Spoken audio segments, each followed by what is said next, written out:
قرآن بخشنے کا طریقہ کیا ہے؟ قرآن مجید بخشنے کا صحیح طریقہ کیا ہے؟ کہتے ہیں کہ پہلے الحمد شریف پڑھے گا، پھر حمد و ثنا کرے گا، پھر تینوں قل پڑھے، پھر اس کے یہ کہے کہ اس کا ثواب ہمارے نبی صلی اللہ علیہ وسلم کو اور اس کے بعد حضرت آدم سے لے کر قیامت تک آنے والے تمام انسانوں کو پہنچائے، پھر آخر میں جس کے لیے قرآن پڑھا گیا اس کا نام لے کر بخش دے. کیا یہ طریقہ صحیح ہے آفرین انڈیا سے؟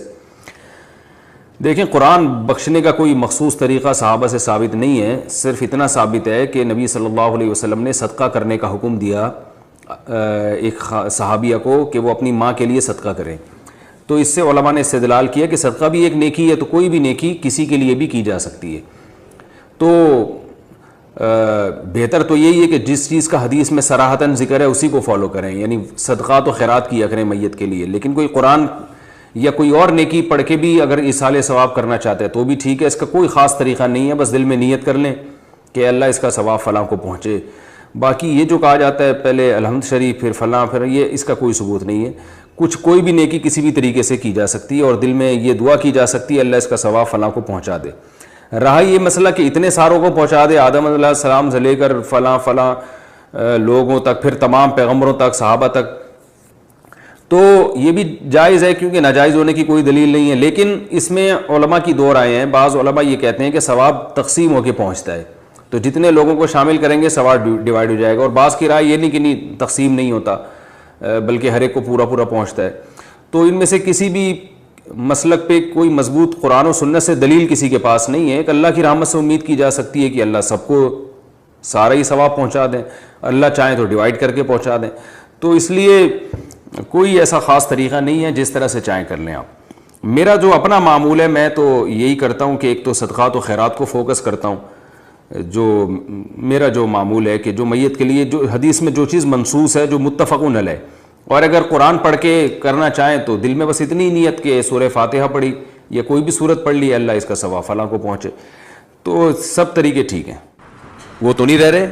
مجھے والد صاحب کی موت پہ جو سب سے بڑا جھٹکا لگا تھا، میرے والد صاحب گھر بنا کے فارغ ہوئے تھے، اوپر پورشن بنا دیا، نیچے کہ بھئی اب 63 سال ان کی عمر تھی، اچانک اٹیک ہوا، انتقال ہو گیا. اور نماز کی حالت میں اٹیک ہوا. یہ اللہ کا کتنا بڑا صف میں نماز، بہت سخت پابند ہے نماز. تو جس دن ان کا، ہم نے تو رات 12 بجے انتقال ہوا، فجر میں ان کو ہم جلدی دفنانے کے قائل ہیں. اسلام یہی کہتا ہے نا. تو مجھے یاد ہے روزانہ والد صاحب کی ایک آواز آتی تھی، بھائی گیٹ بند کر دیا کہ نہیں کیا. رات کو 10-11 بجے نا، جیسے سمجھدار والدین ہوتے ہیں بچوں کی فکر کرتے ہیں کہ گیٹ لاک کر دیا کہ نہیں کر دیا، یعنی اب گھر سے باہر نکلنے کا ٹائم ختم. روزانہ وہ چیک کرتے تھے، نہیں ہوتا تو ڈانٹ پڑتی تھی.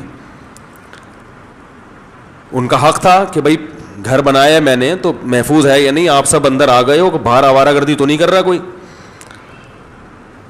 تو رات 12 بجے ان کی ڈیتھ ہوئی ہے. صبح فجر میں ہم نے دفنایا. اگلے دن رات کو والد صاحب کی آواز، بولو بھائی، نہیں یار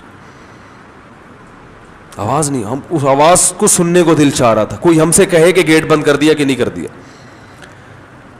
جو والد صاحب کا کمرہ تھا، جو ہم 30 سال سے دیکھ رہے تھے، ایک کمرہ مشہور تھا ابو کا کمرہ. اکیلے سوتے تھے نا، وہ فوجی آدمی تھے، ان کی نیند میں کوئی خلل برداشت نہیں کرتے تھے. ٹائمنگ تھی سونے کی اٹھنے کی ان کی. تو ایک کمرہ ہم نے ان کے لیے خود انہوں نے رکھا ہوا تھا، بھائی یہ میرا کمرہ ہے، یہاں مجھے کوئی ڈسٹرب. تو والد صاحب کی الماریاں، اس میں والد صاحب کا ایک بستر تھا. تو والد صاحب اگلے دن کیا ہوا ہے کہ وہ کمرہ خالی. تو جب ہم نے اس کمرے کی شفٹ وہ چینج کیا، اس کی سیٹنگ، تو یعنی ایک عجیب سی کیفیات تھی، وہ بیان کرنے کے قابل نہیں.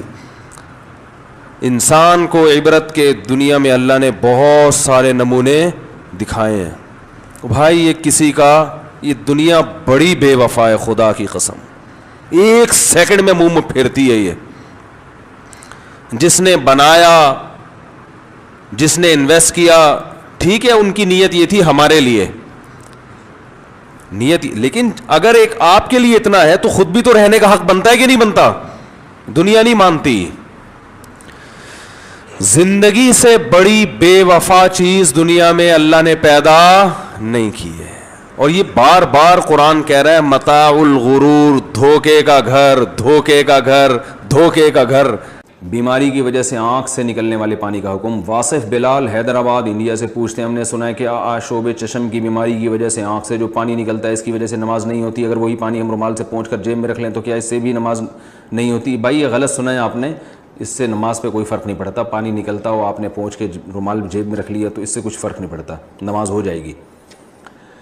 کاشف علی ہری پور سے پوچھتے ہیں محض ایصال ثواب کی غرض سے اپنے مرحوم والدین کا 40واں منانا یا برسی منانا اور اس میں قرآن شریف کا ختم کروانا اور دعا کروانا کیسا ہے، اس کا شرعی حکم بتا دیں. بھائی یہ بدعت عمل ہے، جائز نہیں ہے.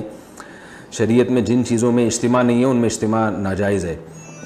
ایصال ثواب جیسے حدیث سے ثابت ہے کہ ایک خاتون نے کہا یا رسول اللہ میں صدقہ کرنا چاہتی ہوں اپنی ماں کے لیے، آپ نے فرمایا ٹھیک ہے. تو اس سے علماء نے استدلال کیا ہے کہ جب صدقہ جائز ہے تو کوئی بھی نیکی جائز ہے، کیونکہ احادیث میں تو جزیات کے ضمن میں اصول بیان کیے جاتے ہیں، لیکن اس میں کوئی کیفیت شریعت نے بیان نہیں کی ہے. تو اپنی طرف سے کیفیت لگا دینا، 40واں دن کر دینا، پھر اس میں اجتماع اور یہ سب چیزیں، یہ شریعت پر زیادتی ہے، کیونکہ لوگ ان کو ثواب سمجھ کے ہی کرتے ہیں.